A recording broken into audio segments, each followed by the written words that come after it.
I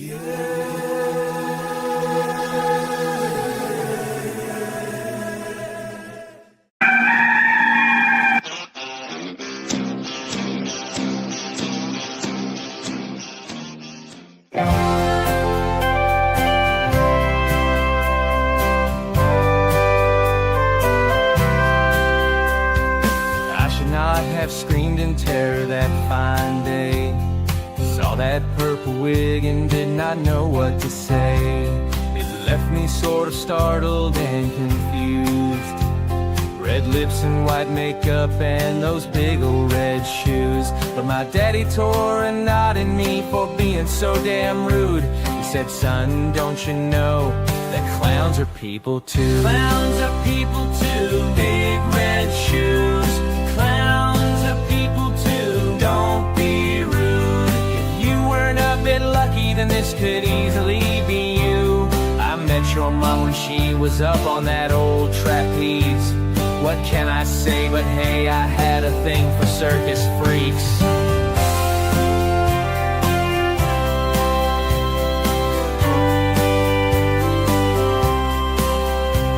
I started watching Bozo and warmed to the movie It.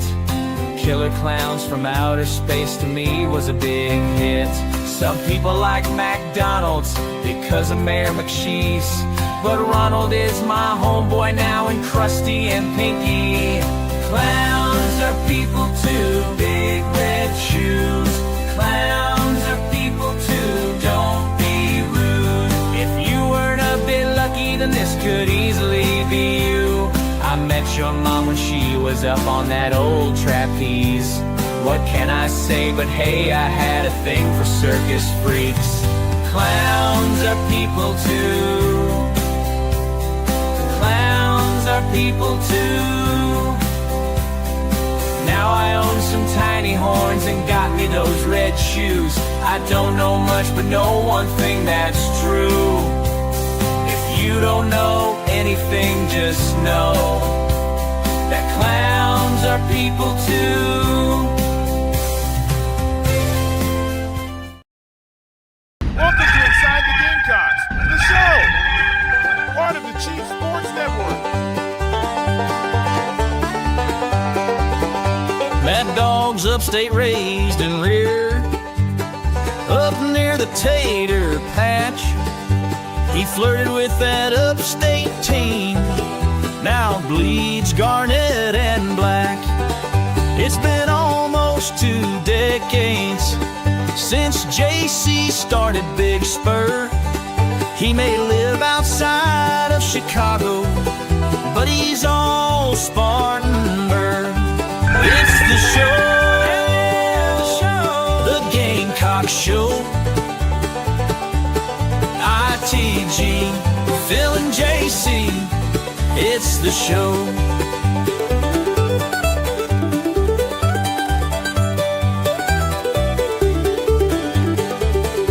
It's fun and entertainment, but also information, things you cannot get on radio. It's the show. Gather around all you Gamecocks, it's the show. The show, the show. Let's go. JC and Mad Dog Mully on the Gamecock Show.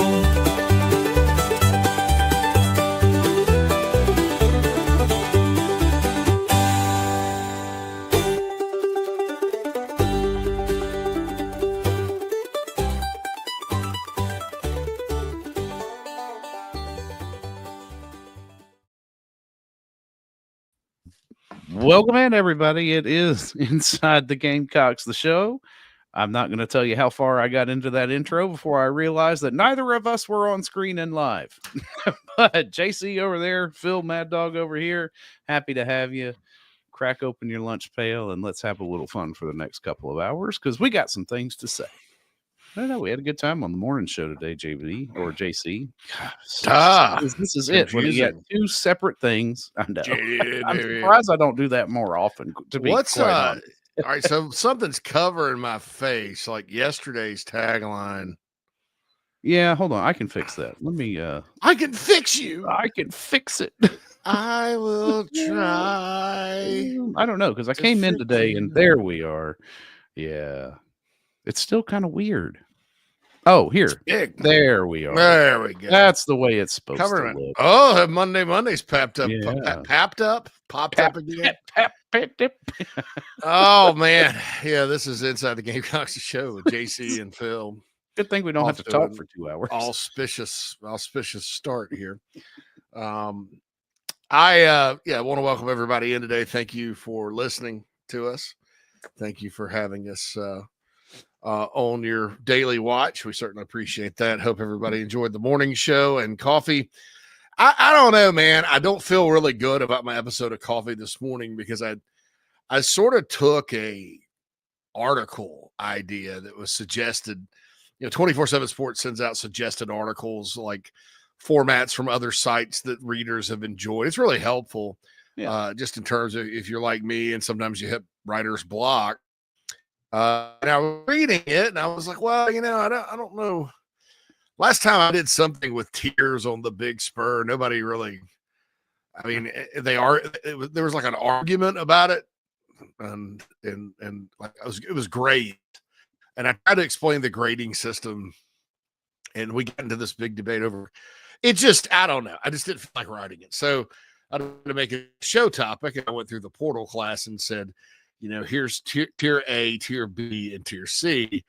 And, tier A should start, tier B should be in the 2D. It's a should, could. And it could be in the 2 deep, right? Because I thought it was kind of lame to say could start, but as you said about it anyway, so should, could. And of course, I got my shoulds and coulds mixed up and kept repeating myself and correcting myself. I confused myself when I was doing it. I put the key on the scroll. Phil, hopefully people will see it, but not my best. Just give me a mulligan on that one, folks. Every once in a while, you do it every day. They're not all going to be gold.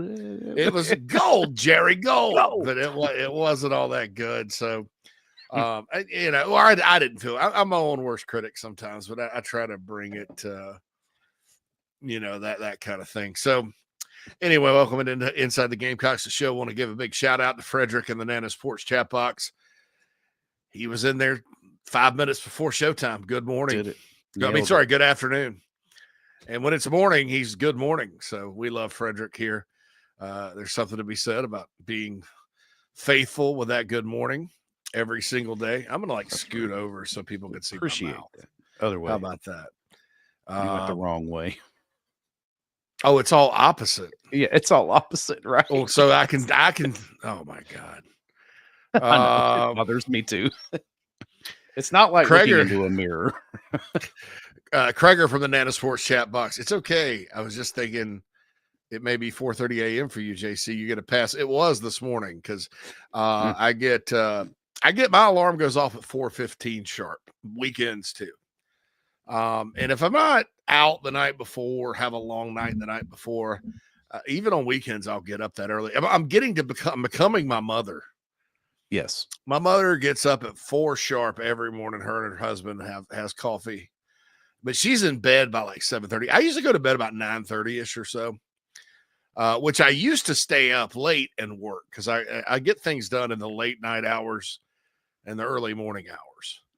But I'm naturally now going to bed by 9 o'clock, right? and getting up at 4. So that's crazy. But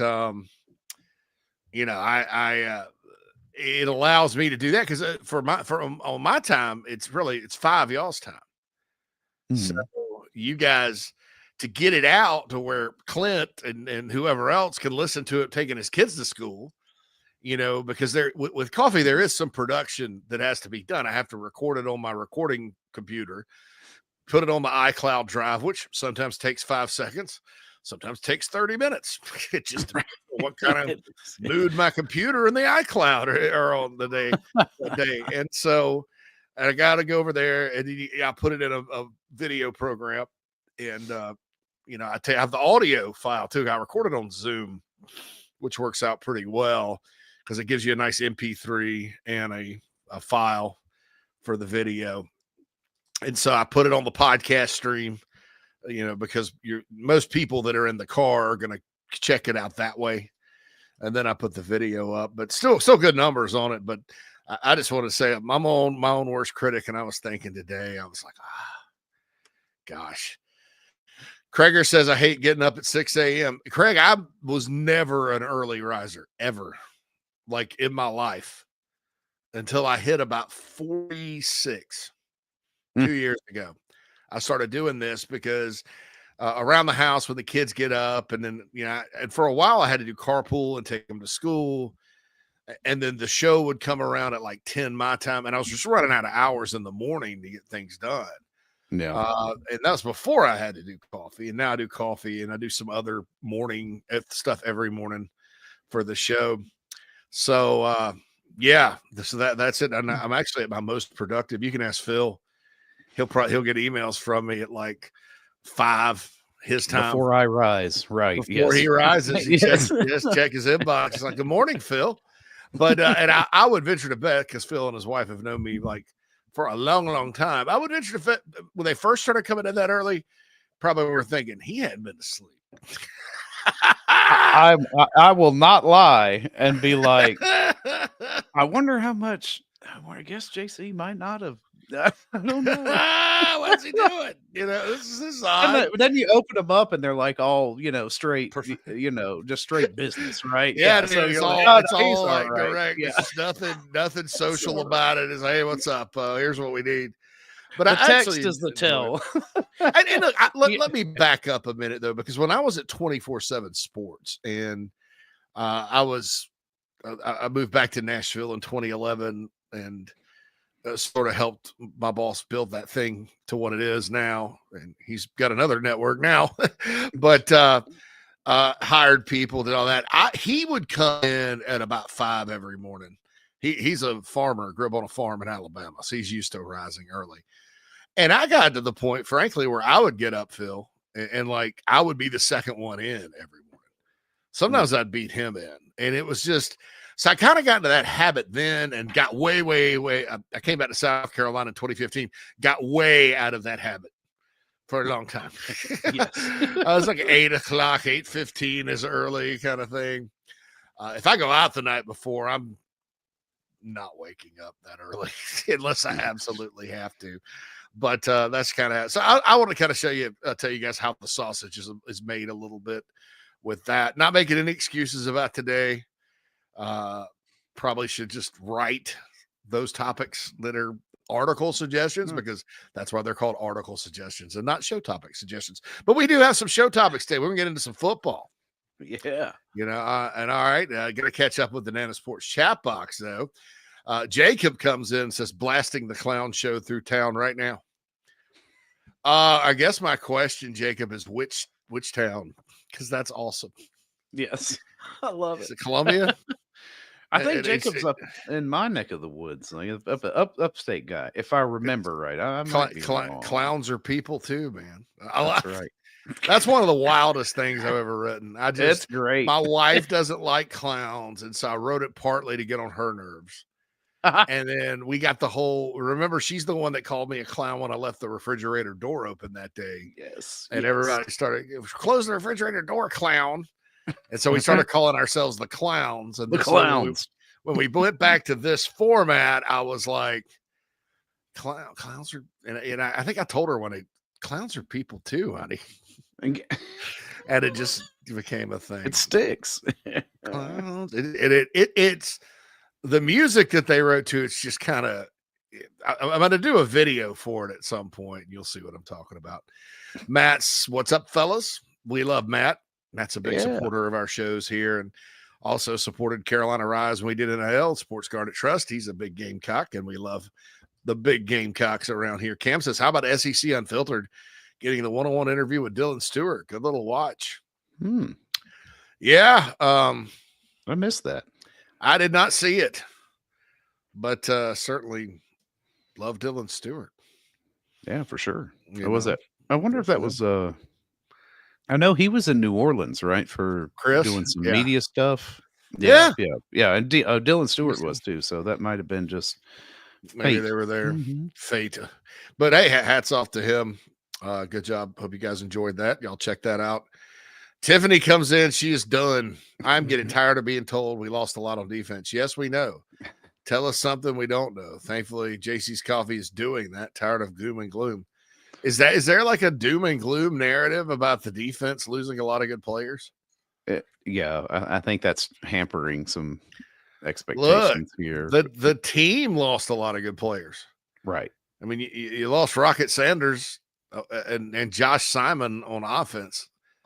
I'd say that's significant. And Torricelli Simpkins. Nobody's going to talk about poor Torricelli Simpkins and Vershawn Lee, but the offensive line in general was not that good. But those guys were good. Those are significant losses as well. Mm. The good news is, and I like this term because intentional. They were very intentional. Phil hit me with a text the other day and said something about being intentional with something, and I was like, I love that. Yeah, congratulations, Phil. I was like, I'm gonna find a way to work that in. And so they were very intentional in the portal. If you start thinking about it, even with like a Devontae Miles, who Clint and some other people that follow recruiting, and look, I got questions about him too. Didn't start for Bowling Green, wasn't that productive, but you know what he is, Phil. He's an athletic, I don't want to say a finesse defensive tackle because there's no such thing. Right. But his game is probably a little similar to Tonka Hemingway as far as he uses his athleticism and quickness and things like that over like sheer force. Yes. And then you think Brownlow Dindy, probably Sanders and Boogie Huntley. That's Justin Okoronkwo, Demetrius Knight, Sean Murphy, maybe Bam Martin Scott, maybe flip those two. I kind of think Jerron Willis is going to be the Bam Martin Scott type, and you'll just probably see less of the Bam Martin Scott types on the field. You lost. I keep saying the only hole in the secondary they have to fill is Nick Emanware, and that's only because I like Vakari Swain so much. That I in my mind, I'm like, well, they got two corners coming back. They really don't. They lost Fortune too, and both those guys will be drafted. So you lost a corner and a safety instead of getting a safety out of the portal. They got two corners, which they're a little light numbers wise on corners, and then one of the corners, Cisse, can play nickel. So there you go. You lost three offensive linemen. You went. Lineman. Yeah. Oh, went and got some offensive line. I don't know. JC's mic just kind of kicked out again. I don't know. Talking about the defensive secondary, I wonder if you're looking at both Kilgore brothers being on the field at the same time at times this season. Is something that I thought of. Yeah, there you are. Yeah, I didn't hear anything you said because my headphones are connected through my mic. Yeah. Oh, you're all right. It just comes up. Yeah, and your laptop mic is actually what's coming through now, not your good mic. Just to let you know. But no, I was saying I wonder if we're going to see both Kilgore brothers on the field at the same time now, just because you got all the corners you need, and you think Jalen might be able to play that safety position, right? I mean, yeah, Gerald Kilgore, he's okay and pretty good in role play. DQ Smith's back. David Bucci, Peyton Williams, Williams is in that mix. If they slide Kilgore back, that opens up nickel. Kelvin Hunter will be in that mix. Don't forget about Zabari Sandy either. We forget about Zabari Sandy. Right. He's one of those that he was the first commit, I think, in the 2023 class, maybe 24. Maybe it's 20. Was it 24? 23. 24. Gosh, 23. It was Nick Harbor's class because he was the first DC. Yeah. Played special teams and then was injured, blew out his knee last year. So he's back and he's a good player. We forget about him, sometimes because he was an early commit and he just there was no drama, but he's from Washington, DC as well. And so he's back and healthy. So, yeah, it's going to be a battle royale. And then, man, I'm going to tell you this right now about Kendall Daniels from the 6'4", 205 for Virginia that they got. He's already there in recruiting. Kendall Daniels Jr., 4-star player, top 250 player from Norfolk, Virginia. Or is it Virginia Beach? It's one of those two. Anyway, he's a 7'5" kid, and he's nasty, and was a great high school football player, played quarterback. Brian Doan, who we've had on the show before, talked about, with Daniels. He was like, well, I don't know about his coverage, whatever. Went and saw him play in person, which is important. And like it ended all questions he had about him. He's already there. And a guy that big and that athletic, if he catches on quick, there could be a conversation about him too. So there's a lot of options, but yeah, I think we'll see the Kilgore brothers absolutely on the field next year. I think Gerald's a good player. Yes. But yeah, I mean, you keep going on who you lost. Well, you lost Josh Simon.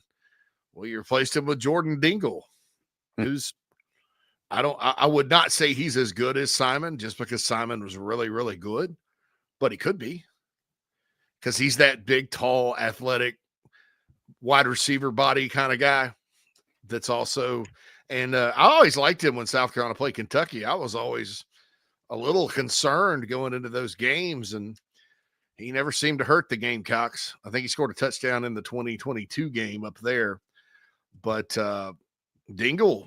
So they were very intentional with what they did in the portal as far as player for player and kind of matching guys with similar skill sets. Now, that does not mean these guys are going to be as good position by position, but there's 11 on the field at once, and you can have a good defense, offense, offensive line, D-line, whatever, and one position may not be quite as strong as it was, but another one makes up for it, and I don't, I don't see I guess if you ask me, South Carolina's defense is not going to fall completely apart next year.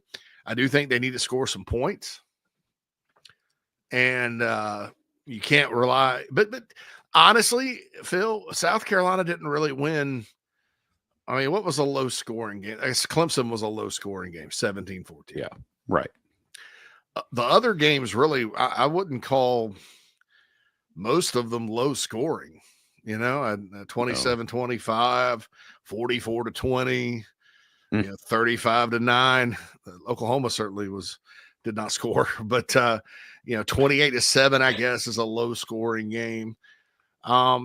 I don't think you're heading into this next season, though, JC, with the mentality that you did heading into 2024, and that your defense is going to have to step up in the early part of the season to allow the offense time to gel. I don't think that you've just flipped the script there to where offense is going to have to maintain some sort of level of dominance to bring the defense along, just because you're not you're filling the holes, right, that are gone. But a lot of these guys have been in the program and know what the deal is and are familiar with the scheme.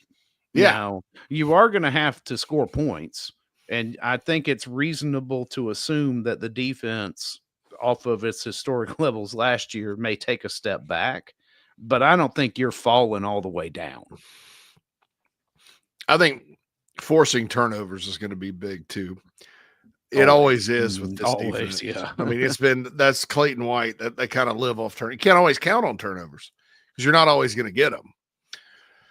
But when you have guys in the secondary coming back like you do, and you got Dylan Stewart and disruptors, I think you have a shot. And then I look at some of the players that are going to step in and replace, like Debo Williams. Fred Johnson, when you talk about upside and things like that, Fred Johnson probably will be better than Debo.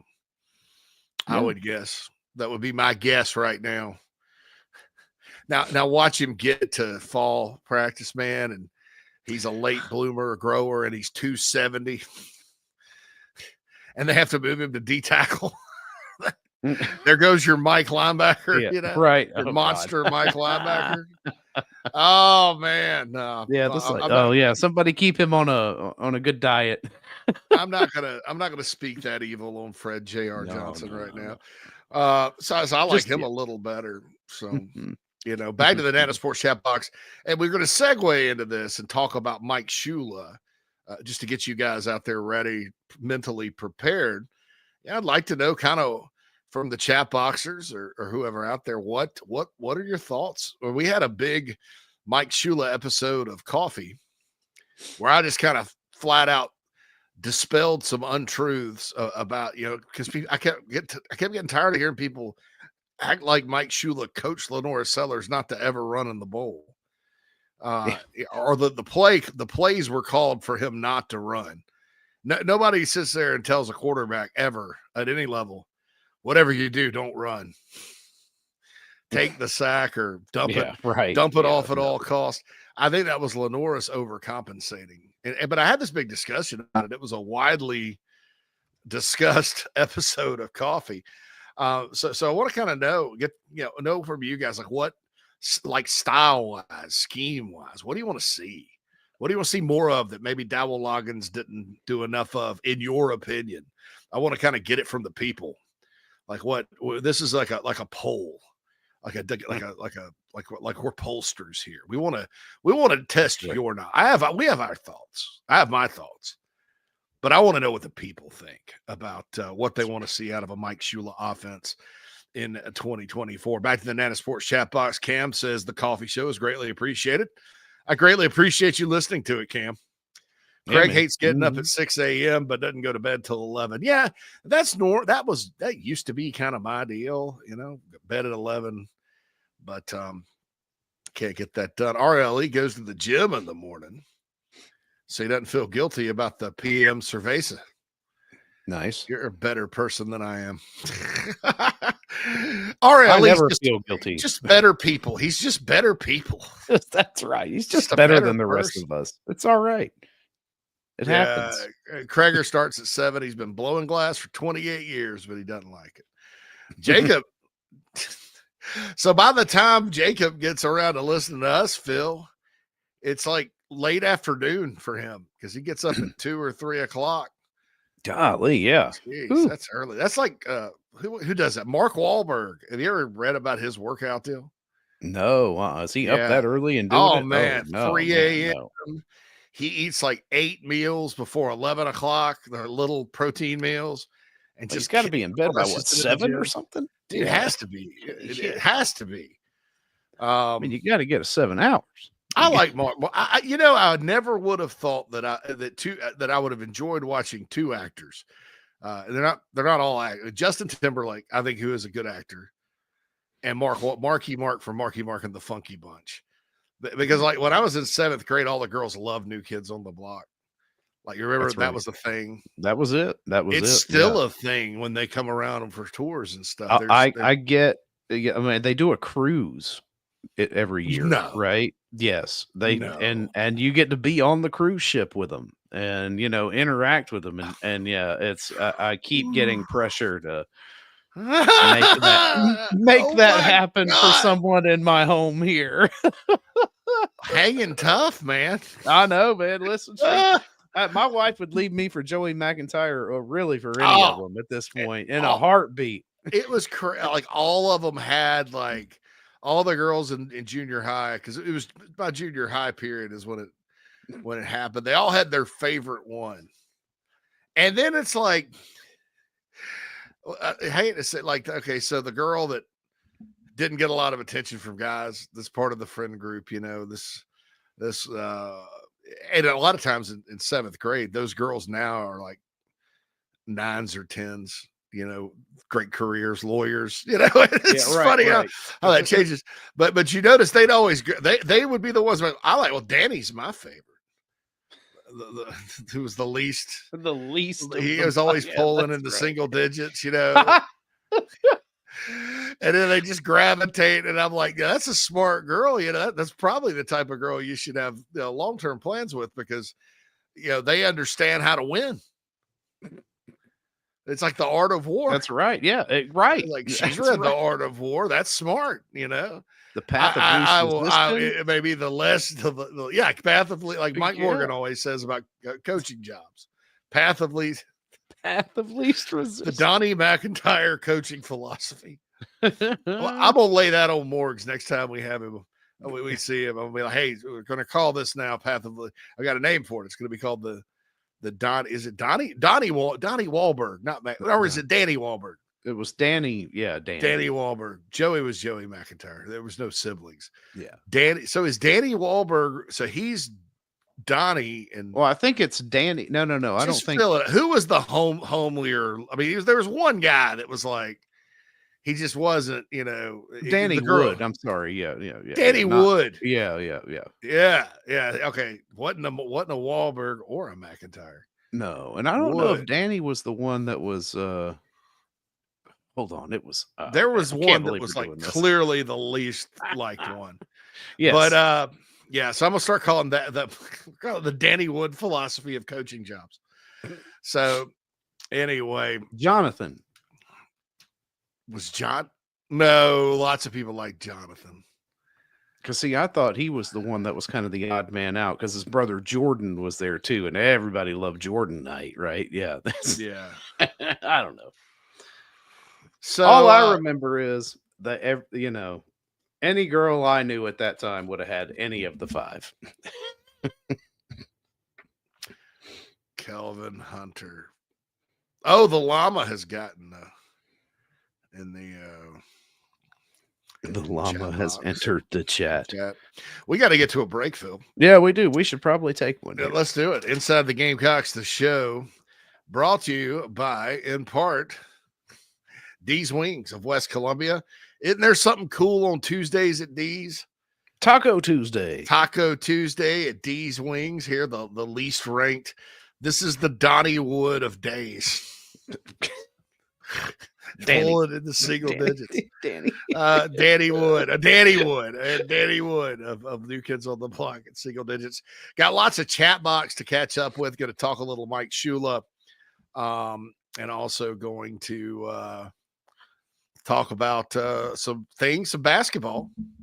Colonial Life Arena. Wayne actually wants to talk about the girls basketball team, women's basketball team a little bit. And we will discuss it. I don't know why in the hell they fell to fourth in the polls. That seems a little stiff. By losing at 4 on the road to the fourth ranked team, or now the second ranked team in the country, or third, a team you beat by 17 at your place. That seems a little harsh, but nobody asked me. This is Inside the Gamecocks Show. We'll be back after these messages. The Aventon Adventure 2 takes the same basic design as the original Aventon Adventure, making it an adventure bike designed to take you places that typical roads just don't reach, allowing you to ride whatever terrain you want based on your whims of the day. Look at what you're getting. Hydraulic disc brakes, torque sensor for responsive pedal assist, great LED lighting, suspension, a beautifully welded frame with excellent build quality, included rear rack, included fenders. The list just keeps going on. Visit electricbikescharleston.com for more. When you bundle home and auto, good things can happen. You get a local agent who can help you choose the right coverage for you at a price that's right for you. Call State Farm agent Tony Pope today. Hey Gamecock Nation, my name is Kyle, longtime listener of the show and avid golfer. I wanted to take my game to the next level, but let's face it, golf is a hard game to learn on your own. I heard the ad from McKellar Enterprises and reached out to the owner and former Gamecock golfer Meredith Taylor. In just 2 months of working with Meredith, I shot my lowest round ever, and I've never felt more confident in my golf game. So if you're looking to take your game to the next level, go to McKellarEnterprises.org and book your lesson today with former Gamecock golfer Meredith Taylor. Go Gamecocks. Think about that old ride of yours. The carpools, the road trips, the heavy hauls, date nights, and the dings and the dents and the sticky spills and cracker crumbs, and that smell that really never goes away. Do you really want to start the new year in the same old ride? Or is it time for a fresh start? Now's the time for incredible New Year's savings at Love Chevrolet on the entire lineup of award-winning vehicles. Love has more new Chevys on the lot than any other dealer in the Midlands in the color, style, features you've been looking for. With New Year's savings and Love's famous low price guarantee, your new ride in 25 will be invigorating, exhilarating, and affordable too. South Carolina's #1 volume Chevy dealer, I-26 at Harbison, and online at lovechevy.com. Together, let's drive. That's the power of love. Love Chevy. When you bundle home and auto, good things can happen. You get a local agent who can help you choose the right coverage for you at a price that's right for you. Call State Farm agent Tony Pope today.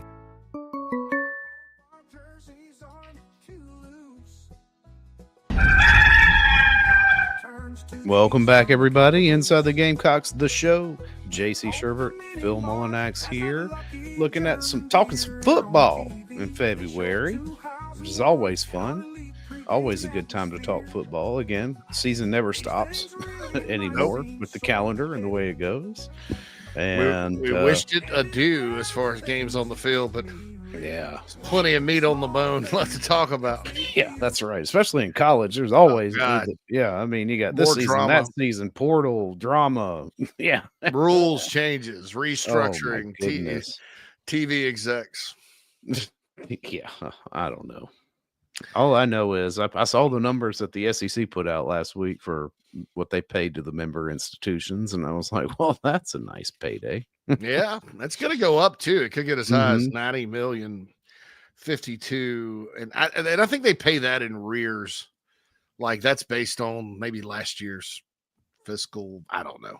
Oh, okay. It's going to be higher though with the new deals and stuff. This is the first year of the year.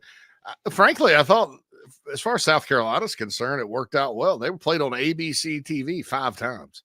Yeah, you can't beat that exposure, right? Yeah. Yeah, I mean, CBS, I do miss the CBS game of the week. I miss Brad Nessler and before him, Vern. Yep. And I miss the theme song, obviously. And I don't feel right when it's Michigan and whoever, frankly. No. But I do like the way ABC most days has 3 SEC games front and center. Right. You know, yeah. At least when 2. But yeah. You know, that's pretty solid. All right, Nana Sports chat box catching up. Cam crashes at 11:30. He gets up at 5 a.m. So we're sharing our calendars. We're sharing our schedules. That we can turn this into an NPR show. You know, we're like, Phil, what is your schedule for today? That's right, JC. I set up early today and got up at 6:30 so that I could have myself a nice hearty breakfast to get my day kicked off on the right foot. You know, experts do say that a hearty breakfast will get you going in the morning. I find it gets me going in more than one way, JC. What was that Saturday Night Live delicious dish or whatever? Oh, but yes, yeah, that's right. That was funny. NPR, man. I don't know if NPR is going to make the cut here soon, right? But I do enjoy some of their shows. The problem is I like to before podcasting. You know, you'll be cruising through. You know, say I'm on a long trip, and say I was going from Chicago to South Carolina. I mean, obviously, the podcasting era has been part of my life here. But say I was going through Kentucky. There's not shoot from Shinola as far as radio station. You get one country station beaming out of either Knoxville or Lexington going down 75, and it's yes. But you can find NPR. That's right. AM will blast everywhere. So, and you turn it on, and there'd just be something really interesting. Like they'd be talking about like Pol Pot and the killing fields in Cambodia. Something I'm never hear elsewhere. All that history stuff. When Pol Pot took over, it was a British guy. Pol Pot took over the kingdom of Kampuchea back in 1964. And little did they know the horrors that elected him. This is all things considered. British version. Hi, I'm Simon McFarland, and welcome to All Things Considered British version. Today we're going to talk with Dr. Chang Hong about, and I'm not being anti-discriminatory against Asians. I just came up with that on my own. That's right. Because chances are someone teaching Cambodian history would be Asian. Anyway, so and it'd be those interesting stuff. The problem is like sometimes I'm like wanting to go to sleep. I'm tired. I'm driving, and that stuff will put you. Yeah, these that's days tough, right? I listen to that going to like when I go to sleep, and I have an audio book or something like that. So I wonder if like the knowledge that I seek from these audio books, Phil, because none of them are about sports. No, they're all like politics, history, other stuff to get my mind off this. I wonder if that, like by osmosis, if that knowledge is seeping into my brain. And that's right. If it imprints itself somewhere in your sleeping brain, better. Yeah. Yeah. I'm like, well, back in the founding fathers, blah, blah, blah. Whoa. Yeah, that's right. What's funny is you'll start dreaming about like stuff. Like I dreamt I was hanging out with Joe Biden one night. Like just having a beer with Joe Biden. It might be about all he, Yeah, I don't know. He was fine. Yeah. He's like old Joe Biden. But anyway. Yeah. Russell got the link in the chat box, I see. And so Clint talks about the topic on coffee, and I'll answer this. He said, listen to coffee this morning, agree with pretty much all of it, taking tears out of it, thankfully. Who do you think has the highest ceiling of the portal guys? I would say I would go with two, Justin Okoronkwo and at linebacker and Jaylen Brown at defensive end, as far as ceiling goes. And those two have 4 years left, both of them. Yeah, now this coming year, I think Justin starts. I'm not sure about Jaylen. But as far as ceiling goes, I think that's without Clint diving into the offensive lineman. Because it's like there's a part of me that says Rodney Newsome Jr., who's dripping with athleticism. So there's your Torricelli Simpkins replacement, by the way. Newsome, yeah. And then there's Kamar Bell with Nick Sharp.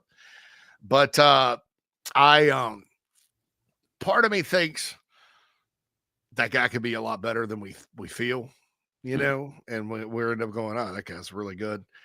But, with Brown and with Justin as well, I just, those guys are just so big and fast, and they have length.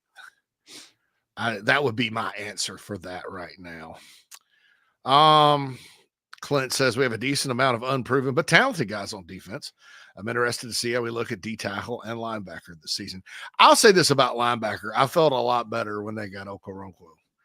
Because with Sean Murphy, it's like a think versus no. Like one of the reasons I felt strongly that Demetrius Knight would be a player was, number one, productive. Number two, I kind of found out about his story and his background. I was like, that's a grown ass man. He knows what to do to get it done. And then number three, they put the catapult on him, which measures speed. It's a GPS tracking device. It's got a lot of technology now. You don't, instead of having coaches with stopwatches, you just have them on the GPS tracker. And it was 21, 22 miles an hour. Oh, I was like, well, this guy's fast and he can run. And it proved, he proved it out, through the season. I don't know that about Murphy. I don't know, I know his 40 time out of high school was just okay, but I also know Nick Saban wanted him as a linebacker and evaluated him. So he met the critical factors at Alabama. Yeah. And that's what he bases it. Saban will not take you unless you meet you meet most of his critical factors. And so there's the flip side. I also know he's productive at Florida State on a bad defense when he was able to play, similar to like a guy like Kamara or DeAndre Jules coming from Pitt. That was a bad defense. Those two were not the reason. But I'm a little less sure about those guys, as far as, that goes, and especially Murphy at linebacker. But when they got Justin's a player that I know he runs 4.45. I know he can move. I know he's got an excellent athletic testing history. I know what he did at Alabama in limited action. I know he's a young player that's learning the game, having come in from Germany, but he was a gymnastics player and a gymnast, gymnastics player. That's not a word, but a lacrosse athlete as well. So I feel better about linebacker now than then. I mean, because in Clint, the reason why is you look at it and you go, well, what if, we all love Fred Johnson. We all think Fred's going to be good. Everybody does. What if he gets hurt? Yeah. You got to have the depth. You have to think, and what you want with your depth is you don't want it to kill you. If Debo Williams had gotten hurt this past year, it wouldn't have killed them, because you just slid Kamara in, and then if he still wanted to transfer, which I doubt he would have if he were starting, Fred Johnson would have come in as a true freshman. That's less than ideal, but you don't have that big of a drop off. It doesn't destroy your whole defense.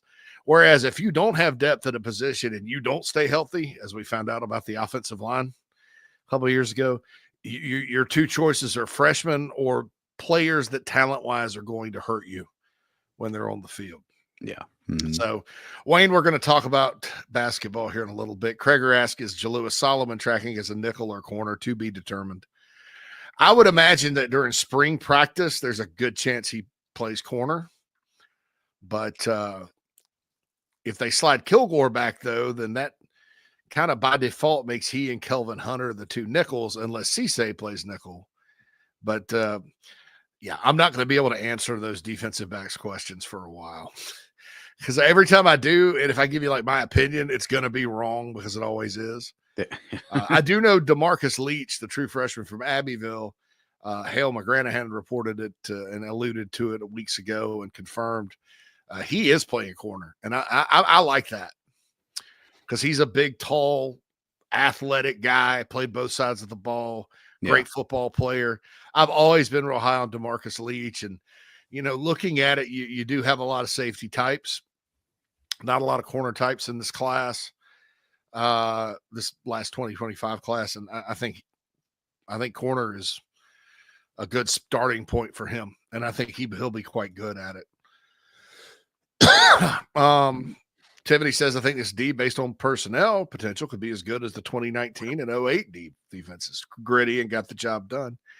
I hope so. 19 had some future draft picks and 08 definitely did. Who all was on 08? Eric, so Norwood, Darian Stewart, Captain Munnerlin, Emmanuel Cook. That was that. Yeah, that was solid. That was the Spurrier's 2006 class. Had 5 NFL guys in it. They were ranked all 2 and 3 star players.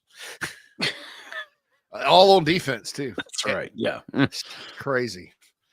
Kelvin Hunter. Clint has his eye on Kelvin Hunter. Kelvin Hunter's very physical.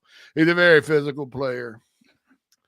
Matt says y'all should make a thing where every time you have a technical difficulty, your face is replaced with a picture of a clown until it's resolved. That would be funny. I'd like that. The problem is if we're having technical issues, then the technical magic that would superimpose the clown face. Yeah, depending, right? Yeah. Or what if we have this thing? How when the station goes off the air, you get those colored bars. Oh, the bars, right? Yeah. We just do that with a clown face on it. Stand by. Technical yes, issue. I could throw that up there. That would be fun. Clint says it's possible we're more talented on defense than we were last year, but how does that translate on the field? That's true. I don't know. And we may look back on it and see, but there's so I mentioned Fred Johnson. He's got 3 more years of eligibility. Jaylen Brown 4, Justin Okoronkwo 4, Judge Collier will be this 3rd year. Bakari Swain will have 3 more years next year, including this coming year. So there's some youth. Dylan Stewart still has another year. So it may be younger and it may be one of those defenses you look at. But I think this, Phil, here's an interesting theory. With the transfer portal, do we worry more over every little thing every single off season because like than we used to, when it was just, yeah, but we've recruited well and somebody will step up. Yeah. Do we fret over it because we maybe have a subconscious expectation that when you lose a player in the portal, you're just going to go get one that's, that you have to fill those needs through the portal, because you don't always have to. No. I know I said they brought in some similar guys as far as what they were losing, but I also said that doesn't mean they're going to be as good or not as good or better or whatever. But do you think because I've noticed that the discussions this offseason have been almost downright greedy. Right. Yeah. Everybody's like sweating the backup tackle and third string. And I'm like, okay, I get it, especially with the injury history around here. But, everybody wants a wide receiver one, like a ready-made, that it just kind of discounts everybody on the roster. They're not the guy. No. Yeah. And that guy might exist on the roster. Right. Yeah. But yeah. You might be right. There is you get to a point where, and I think, as South Carolina fans, we're probably getting a little spoiled in that our new head coach, who's entering his 5th year, has been very adept at maneuvering in the new era of college football. Yeah. And so it's like, Beamer will find a guy. Somebody leaves, you're like, oh yeah, well, don't worry. Beamer and company, they're going to find somebody. But truly, while Coach Beamer has been extremely adept and one of the top tier guys to maneuver in this new climate, the growth and development of high school recruits is what really makes a difference on this team. Right. And it has, like, there's always been, Nick Ebenwari came from Irmo, not from Penn State or, somewhere. That's the thing. It was like, these guys are the homegrown talent. And I think we do get a little spoiled in that, it's like, oh man, we lost one of our top producing guys. Like Kennard is a good one, right? It's like, well, man, we need to go out and get another edge. We need a bookend for Dylan Stewart. That person may already be on the roster.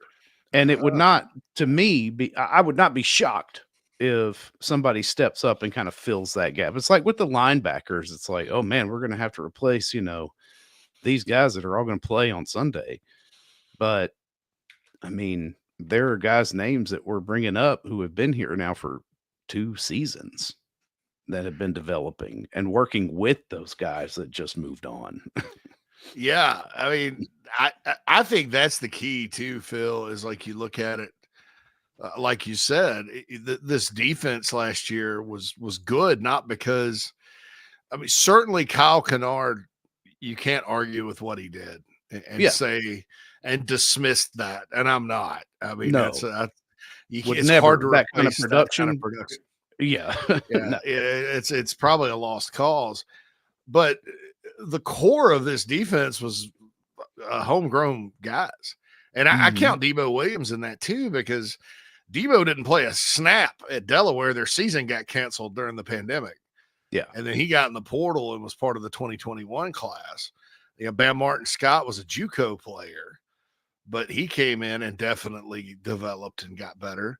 Tonka and TJ and Boogie and all those guys, most of the whole secondary, Donald Fortune, he was a Muschamp recruit, so I like the blend. I really do. I really like the blend. And I think, recruiting South Carolina has really helped, because you get some guys like a DJ Sanders that end up being NFL, but not many people said NFL. Welcome, Russell.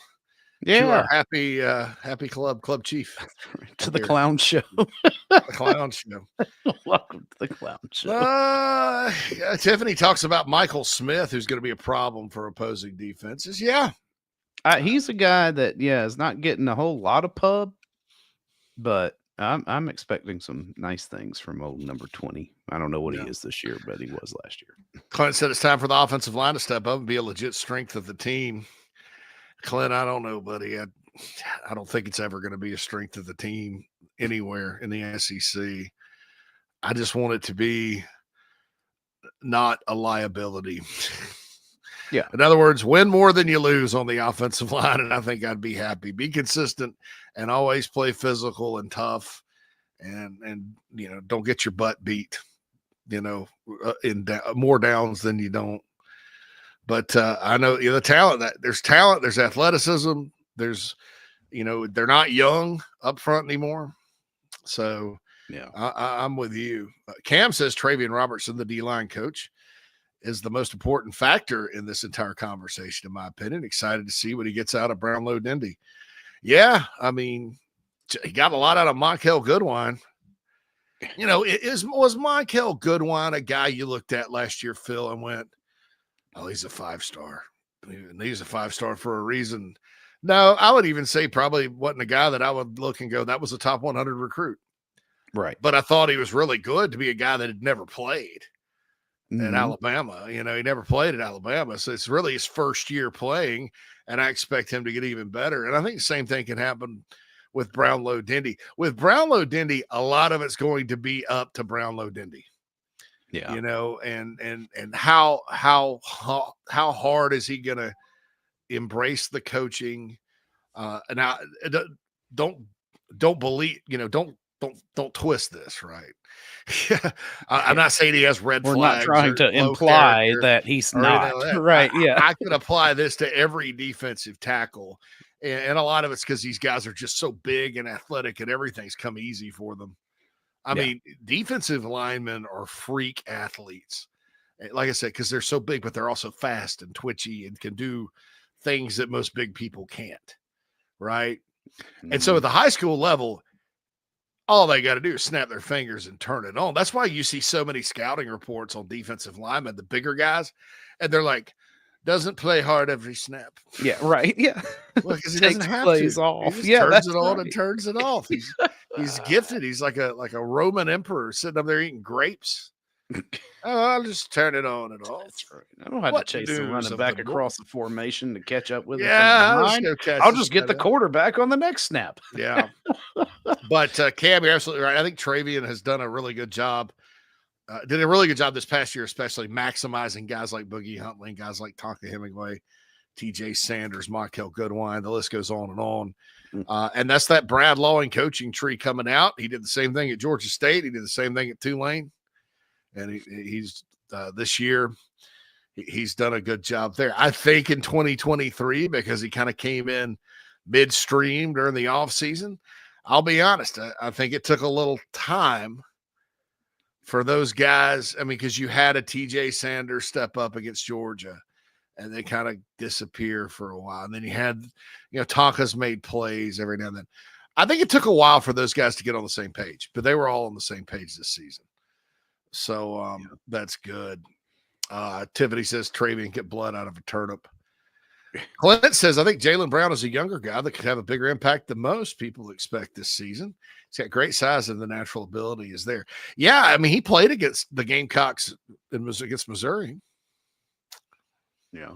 So tackled, there's a picture of him that we use. That's right. Yeah, I see it. Tackling LaNorris Sellers. Yes. From behind. Yeah, I think the upside's completely there. And he, like he and Wendell Gregory are sort of dark horses for that other edge spot opposite Dylan Stewart. Okay, we're going to get to the Mike Shula discussion as I Joan Rivers this show again. That's right. Because people in the chat box are talking about it. Talk some offensive stuff. Good. Really, we're going to talk about the Colonial Life Arena today because I've been marinating on this. Stewing in it. Stewing. I'm making a stew. Stewing on Pasta the CLA. CLA. Something's got to be done. Something can't just do nothing.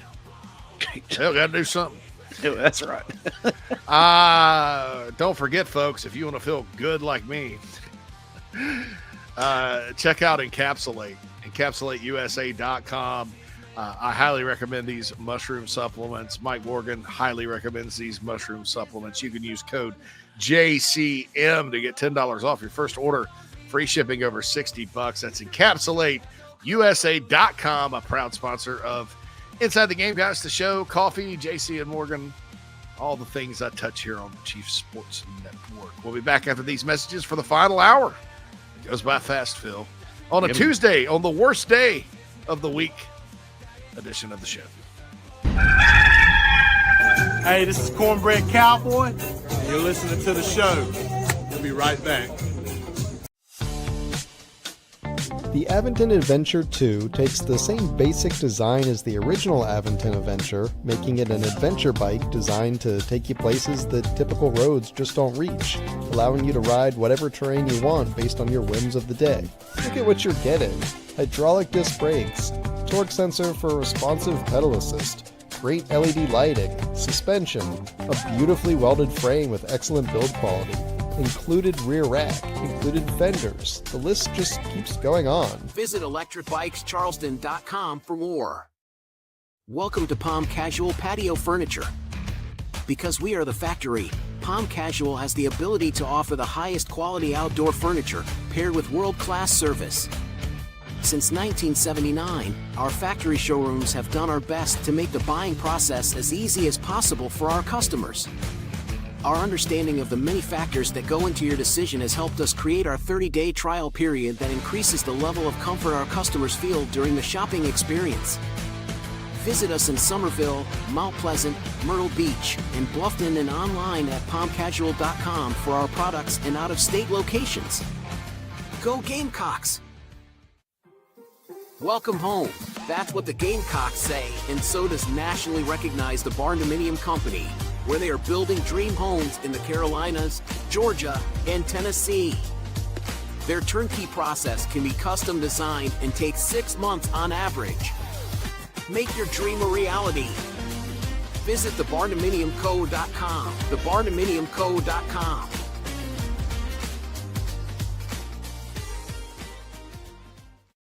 Mike here for one of the better dining options in the capital city. You know, when I first moved there, I asked people around the radio station, where are the best wings? Well, the consensus was D's Wings. That was then. Today, they still have the best wings, but it's so much more. Now in their new location at 415 Meeting Street in West Columbia, yeah, they get voted the best wings on a routine basis. Yes, they get voted the best sports bar on a routine basis, but they're not just about wings, and really, they're not just a sports bar. It is a family-run local restaurant and bar with 20 TVs and 25 beers on tap. And how about these daily specials? Every Monday night at D's, you've got 75-cent wings from 4 until closing. Tacos on Tuesday. Then on Wednesday, 18 wings and a pitcher of beer for $29. You've also got ribs and oyster bucket specials on Thursday. And no matter how big the party is, 20 or more, no problem. Just call ahead of time and they'll take terrific care of you. They'll do takeout as well. And guess what? A human will answer the phone and take the order. Billy and his staff do an outstanding job. Check out D's 415 Meeting Street in West Columbia. Welcome back, everybody, inside the Gamecocks The Show. It is the second hour of the show here on a terrible Tuesday. We're talking some offense here. Going to take a look at some expectations and maybe perhaps what it is that we desire to see out of Mike Shula's offense as we head into the new season here.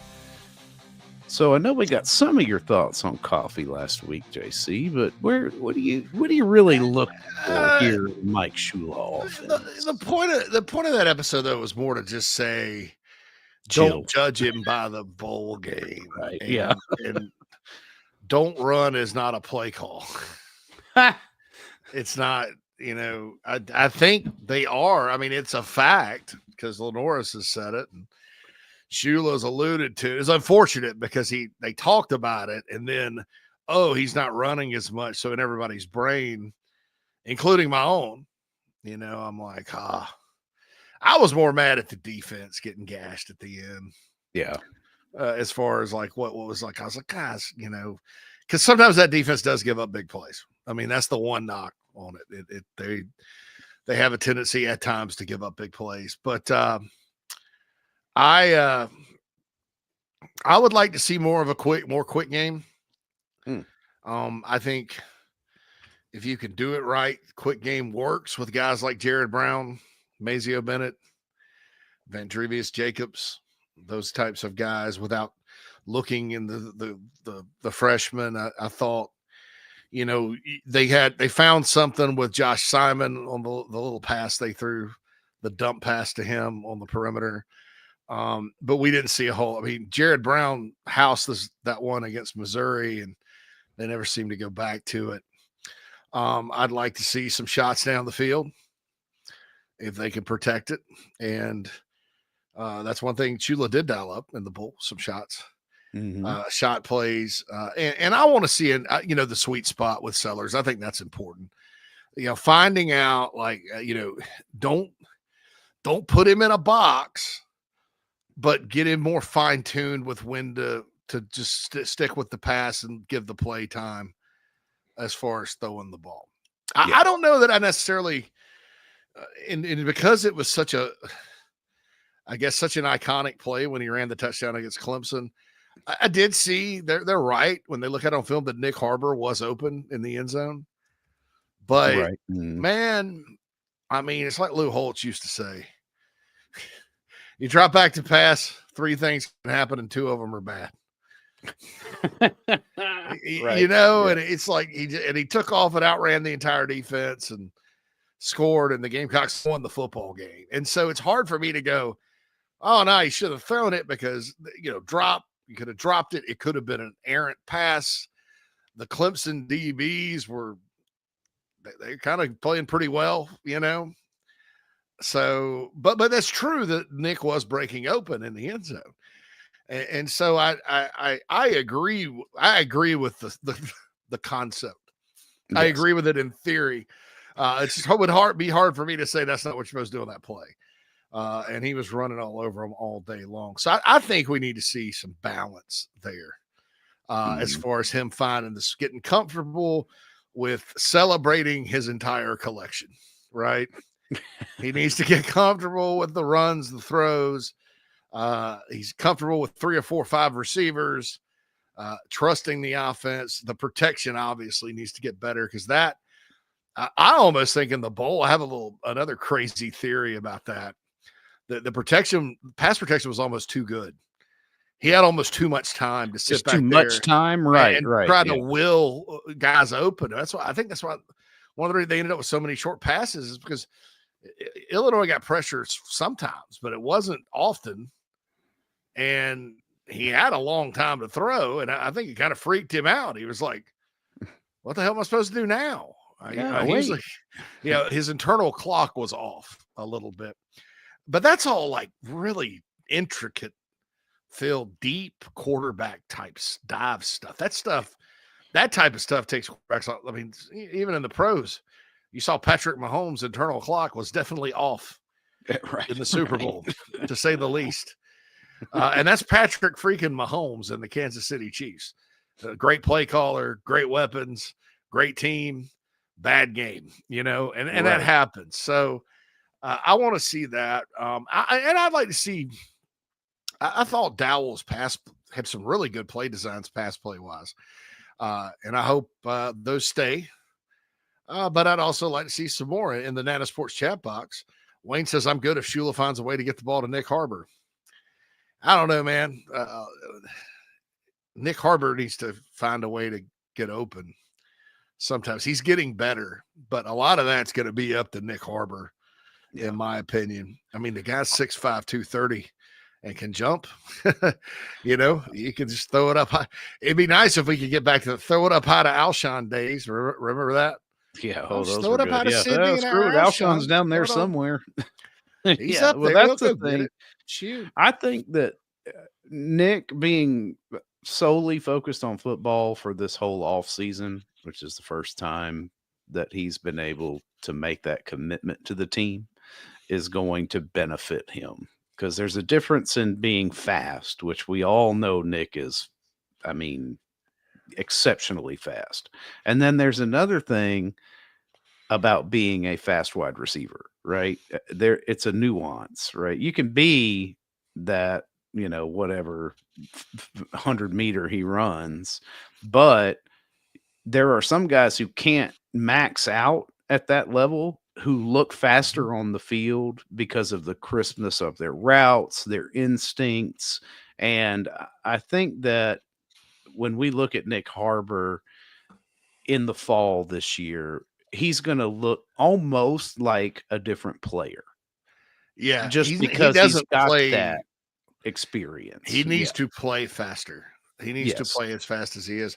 Yak is a big deal with him, and I said that this past off season, and we didn't really get it. The yards after catch. Yeah, We did get some deep balls down toward the end, and that was refreshing. Starting with that Alabama catch he made, but we need yards after catch. I think, like he needs to do what Josh Simon did. You know what I'm saying? Like catch a pass, break it, use his 230 pounds to break a tackle, and then it's off to the races because nobody will catch him in a straight line. That's what he needs. He needs to play faster in yards after catch. That's the next step. Production wise, I mean, he went from 12 catches to 24, 26, something like that. yeah. I mean, yeah, That was good. But there's a next step. Now there's 40, 45 catches. And I think that, it's been part of the process to teach him to play receiver because I don't think it comes naturally for him. But No. there's players that it hasn't that end up really good, Yeah. So, there's hope there. And if he's Wayne, if he's capable of making plays, I do think they'll get him the ball quite a bit next year. Lance wants to see boots and waggles. Boots and waggles. I love boots and waggles. Look. Yeah. Everybody talks about all the time getting the quarterback out of the pocket and doing all this. I don't know why more teams don't. They sit back there in the damn pocket and get sacked and sacked. Oh, well, what do we do? Why don't you go where they're not? Yeah. I know what do you think about it with a run threat like you have in LaNorris Sellers? That seems like it's even more, of an opportunity to find something open downfield because the minute he starts moving, he's got everybody's attention because, oh crap, this guy could break it to the house. Yeah. I mean, you're always wanting to put defenders in conflict. And I think that creates quite a bit of conflict when you're rolling out. RLE says more creativity in the run game, attacking the middle of the field with short to intermediate passing. Yeah. Hopefully they get some guys open across the middle. Yeah. And do that. Tri-State says Landon Duckworth, and Landon showed out at the Under Armour camp. He mentioned Dowell Loggins leaving was the reason he decommitted, and Tri-State sort of blows that narrative up. Yeah, because he decommitted when Dowell was still here.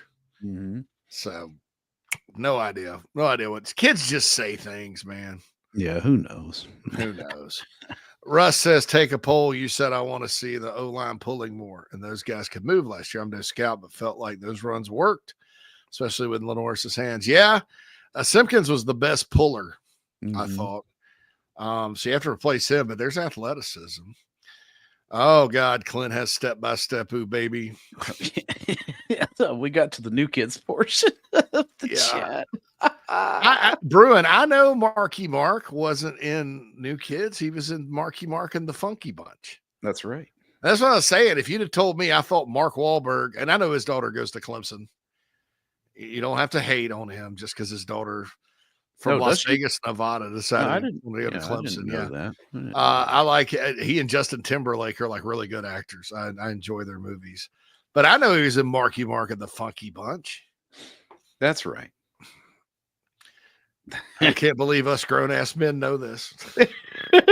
Tiffany's first crush was Jordan Knight, but no one wanted Danny. No one wanted Danny. Except that wise girl. That's that one girl. A powerful attorney somewhere. And oh, yeah. That's right. Cam says limit the number of reads LaNorris has to make and allow for more improvising. I don't think it's going to happen. They're trying to get him ready for the next level. But there again, consider how fortunate you are in that your sophomore quarterback is at that level where they're trying to polish his game at that point, right? I mean, I know it's another thing inside the head between the ears for him to think of and will not slow the game down for him. But when he gets it, it's just that next level development step. Yeah. Russell says he finally signed up and joined the show for a while. Thanks, man. Appreciate man. your support on all that. Getting into the Nana Sports chat box. Club Chief Krager says Clint and I are high on Desmond Zulu, but if the light doesn't come on this season, will it ever? Not giving up on him though. You know, it was weird. He played 112 snaps this past year. Yeah, and it was a quiet 112 snaps. I don't know. I mean, he's just a guy that's going to take some time. I don't know that I'd ever give up on him as long as he's with the program. But he has not been. I mean, he's not just like a guy that's good in practice that hasn't just he's behind. You know, he's probably not where he needed to be to make a big impact this past year. But he did play a lot, and that makes you better. And trust me, nothing would make me happier. You know, Carolina won a big recruiting battle for him. I've always liked him. It's just one of those things that's taken some time. He's going into his third year, though, so I would think this is a good time for him to make a move for that starting spot. Yeah. Clint says it's do or die. Russell wants to get the ball out on the edge more on offense. I agree. Yep. Steven rolls in with a baseball take. Good afternoon, guys. No offense to Sacred Heart, but when I think of Sacred Heart, I think of a rock band and not a baseball. Sacred Heart would be a solid band name, though. Steven's Sacred got a point Heart here. That's right. From the 80s, it's Sacred Heart. That's right. But don't let Coach Maneri hear you say that, though, Stephen, because he'll give you a list of about 5 things long as to why you can't sleep on this team.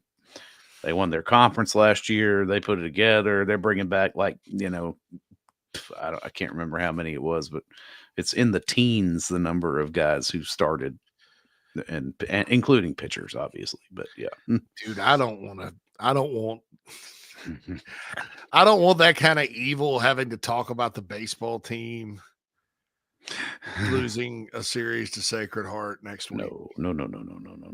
Not an opening weekend. No, not new era and all that. Nothing's changed. That's right. Well, more of the same. We suck again. Oh, man. No, I don't think we're going to have to worry about that.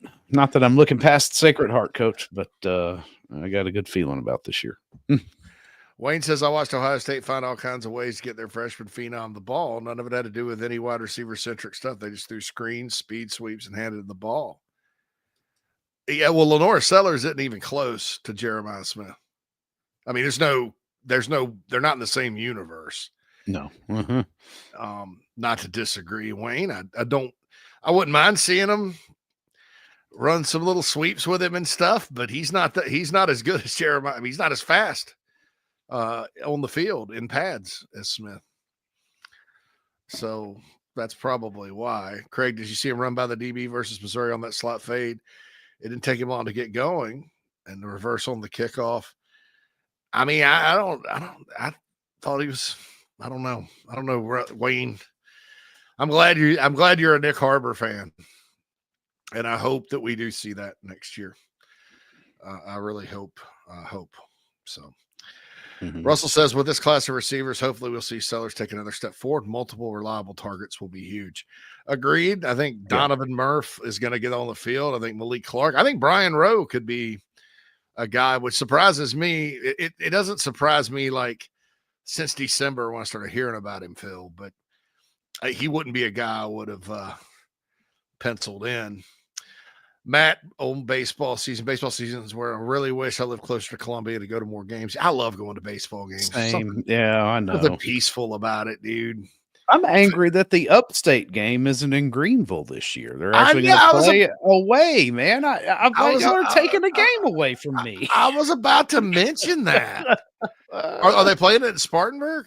Yeah. Oh. No.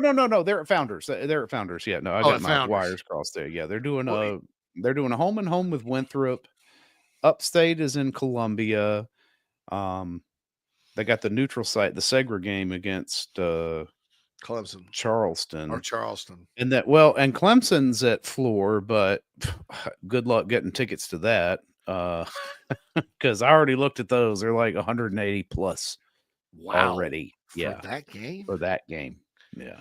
Clemson's supposed to be really good in baseball this year. That's I a might great ask to see setting. if I can get credentialed for that and just hang out with Whittle up in the press box because I know he'll be there. Closest I've ever gotten to going to that one. I lived in Greenville. I didn't go in the game. I went to Max Speed Shop day of. You were close to the game. You were And game adjacent at I Max. just went home. I just went home. Yeah. just like I'm just going home. But it was a fun pregame for the Gamecocks. Mhm. But yeah, so that's interesting. Well, you know they got the new baseball stadium they're building in Spartanburg. The Spartanburgers. Yes, It's that's right. I think Fifth Third Field is what it's called. Maybe Fifth Third. Oh yeah, the bank. Yeah, the bank, Fifth Third Make Bank. sure. Yeah. But yeah, man, I that is, and it's cruel, doubly cruel to me, Matt, because like there's no spring here. I mean, there's a good fall. Fall is actually pleasant in Illinois. It's in the 60s, 70s, sometimes 50s. You actually get a fall, whereas in the South, it's 90 until about November 1st. Yeah, right. And it's just warm, it's fine. But the spring is cruel. It literally does not stop being in the 40s at night until Memorial Day. Ooh. Yeah. Frequently snows in April. Everybody down south is loving life and living warm and playing golf. They've already put the coats away, shorts. I'm up here and it's like, oh, it's going to snow again today. It's April 15th. During the pandemic, I completely lost track of time because, I can imagine. 40 something years, Phil, how do I kind of know what time of the year it is? Sports. Yep. Weather. And so it's my first winter here. I don't know what to think. I'm like, maybe I assumed everywhere March, by the time you get to March Madness, warm weather's right around the corner. It wasn't. Yeah. And then there's no sports. So it's like April and it's snowing. Oh, I swear to God, it snowed on April 15th. Tax day. Jeez, on tax day. Right. I'm sitting, I got a video, like my old truck. I had like 2 inches of snow piling up on my truck. I'm like, what the heck? And then there's no sports. So I didn't know what I thought you'd think I'd been like in a time warp, alternate reality. I literally did not know. I was like, what where am I? What time is it? Yeah, I can only imagine. That was weird. But yeah, so that's one of the things going to those baseball games and stuff during the warm weather comes back. Brewer Nation said the fan base needs baseball to be good, especially with basketball being bad. The fan base will fall apart if we're bad at baseball. I hope not. I think last off season was probably the worst off season toxicity wise. Yeah. That I've seen. And it was all because of going 5-7 in football with a team that had a bunch of injuries. All of it. 100%. NCAA tournament basketball didn't matter. They didn't like Mark Kingston anyway, so he was ready. They were ready to run him out of town the whole time, which is fine. I mean, look, I don't have any problem with Tanner making a change there last year. I mean, at some point, enough years add up where you don't meet expectations, and time to make a change, right? Yeah. So I'm not defending him in any way, but yeah, last off season, man, it just like I had to stay off the Big Spur like at times because it was just consistent. And I don't mind, everybody talks about don't be negative, be positive, all that. And you sunshine pumper and Pollyanna thinking and all this stuff. And that's not me at all. I think I'm like a hardcore realist who can't stand unnecessary negativity. The key word being unnecessary, right? Right. In other words, with some people, it's not that they lost a game, it's that the sky is falling and they'll never be good. For some people, it's not that they lost a recruit, it's that the class is falling apart and they haven't signed anybody. Like the great Matt Rowland meltdown was unbelievable. And the 2 worst recruiting meltdowns, Matt Rowland and Xavier Thomas. So, and Xavier Thomas was just a kick in the gut because South Carolina fans were kind of used to getting everybody they wanted in state, even over Clemson. And Muschamp and Lance Thompson had these big recruiting reps. And the Gamecocks over in Florence were excited about getting him. He was a 5-star. They're like, well, we're on our way back because they're going to get Tom. And then he goes to Clemson. And everybody's just super pissed. Could never get over it. Well, turns out Xavier didn't really hurt the Gamecocks all that much. Nah. Everybody else did. Mike Williams, who the Spurrier staff screwed up on, he hurt him, right? Yeah, for sure. But, didn't really hurt him. And then Matt Rowland was the best one. He was a linebacker from Northern Virginia. Sean Elliott had him committed to the Gamecocks during the Spurrier era. And here's that guy again, Will Muschamp. It was after the 2013 class. He flips him. Or was it, what was it? Maybe it's 2014. Muschamp pulled the secret flip where, surprise, surprise, we're flipping this guy. And the whole apparatus, the whole people, all the people melted down on Big Spur. And then South Carolina ended up had to get a replacement linebacker. So they flipped this kid from Rutgers named Sky Moore. Matt Rowland ended up being hurt his whole career, didn't do anything at Florida. Sky Moore was Sky Moore. Right. Just goes to show you sometimes. Bruin says if he'd stayed at Wilson instead of going to IMG, he'd been a Gamecock. Yeah, look, one of the positives about Brent Venables going to Oklahoma is that Brent Venables and that side, they were kind of the ones that used IMG, them and Jeff Scott in Bradenton to Clemson's advantage. So they're not sneaking guys. Now, DeMonte Capehart, who's from Hartsville he needed to go to IMG because he was not going to qualify at Hartsville. And I don't blame guys for going for that. I am the IMG subject, taking Carolina and Clemson out of it. It's a tough one for me. Because when I worked with ESPN, Phil, I got to know all the Under Armour guys, that ran the Under Armour camps. And those people, Chris Winkie was involved with that early. Got to know him, the guy that played at Florida State. He was 90 years old when he was quarterback there. That's right. In his 30s. But so I got to know those guys, and their heart's in the right place. I mean, they're good people. I think a lot of them still work for IMG.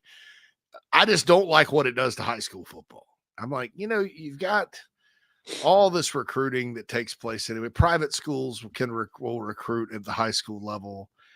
I get it. I just don't think you need – and I haven't seen guys there's no data. IMG's been around about 10, 12 years. There's nothing that says players that go to IMG are more ready for college than players that don't. There's no difference. I mean, there's no discernible difference. Not that they don't have good players, but they're not more ready. I mean, statistically, they have to develop like everybody else. Yeah, I mean, you can't create next level competition in high school regardless of whether it's public or private. You're always going to be playing against high school kids. Yeah, exactly. And that's interesting. But, I don't come down on IMG too hard, just because I have some personal relationships with some good people that have kids' best intentions. And there's, there needs to be more people like that. But conceptually, I don't necessarily think that it's that big a deal, unless you're like Capehart and you needed to get eligible, qualified. I mean, if you got academic reason to go to a school, by all means. Yeah. That gets into school choice and a lot of other stuff, which is another subject that I'm torn on, but we won't get into it. And again, it's like the common sense versus the personal side of things. Yeah. Namely, my lifelong relationships with teachers You're right. that are in public schools. And nevertheless, anywho, well, that was a good discussion on Mike Shula. Like I said, I want it to be a little more wide open. Yeah. Than it has been. But I think as your quarterback gets more comfortable and more targets develop, that's certainly possible. And finding the sweet spot with him running versus passing. Yeah. And look, and I'll say all that, we can talk about all this all day till the cows come home. Blocking has to get better, particularly run blocking. Because that gets, pass blocking, good defensive lines, good pass rushers. But Yeah, that was going to be my thing. Is like how I want to see effective utilization at the running back position without having a Rocket Sanders back there, right? Like you should still be able to run the ball. yeah, period. they got good players back there. Right. I mean, but you need holes. Yeah, exactly. You got to scheme it up or beat your man. I didn't think the run blocking was particularly great in the bowl. Pass blocking was. Anyway, but 3 of those guys are gone, so it's going to be a new bunch. Let's try again. All right, inside the Gamecocks The Show, our final segment. Boy, this flies by. Yeah, man. Which is 2 hours. I like it. Final segment is coming up. And I want to mention Resto Pro of the Midlands. If you've had some issues, call Resto Pro with all the damage from storms and snow and ice and flooding and all that happy stuff that you don't want to think about. You're going to need somebody to come out there and help you with it. Get in touch with Resto Pro. Also, Right to Bear, Perry Orth, his company. They do a fantastic job.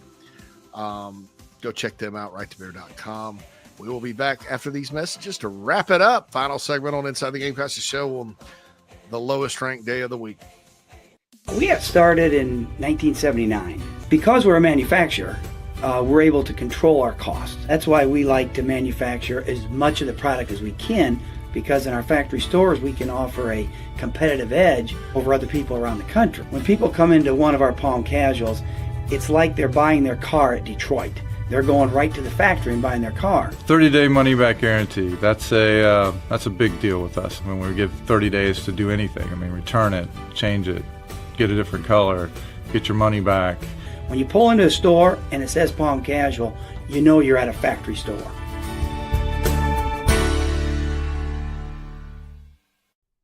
Charleston Fitness Equipment is keeping South Carolina in shape. Clients have come from all over the Palmetto State to find that one piece of equipment that they enjoy that keeps them looking and feeling good. Whether it's a home rower, treadmill, elliptical, free weights, a home gym, or something else, Charleston Fitness Equipment keeps the mirror smiling back at you. Get in shape like the Gamecocks do. Visit charlestonfitnessequipment.com. Gamecock owned and operated and proud partners of Inside the Gamecocks, the show.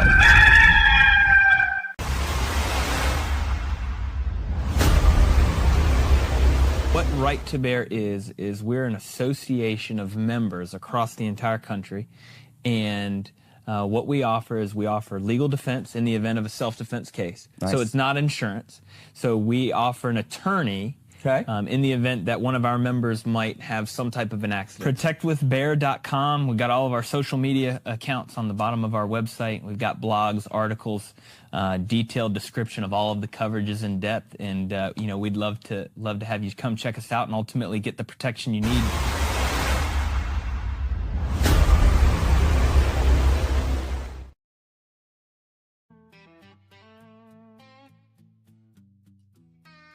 Welcome back, everybody. Inside the Gamecocks The Show. JC will be right back here in just a second. Take him off until he gets back.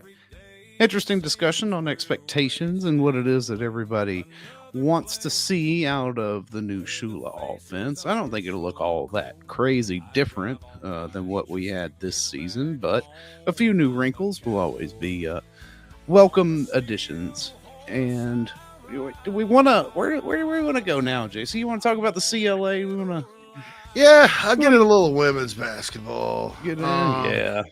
And Debbie Antonelli said something yesterday that has been on my mind all season long with this team. Like there is no doubt whatsoever in my mind that you've got the best coach in all of women's basketball in South Carolina.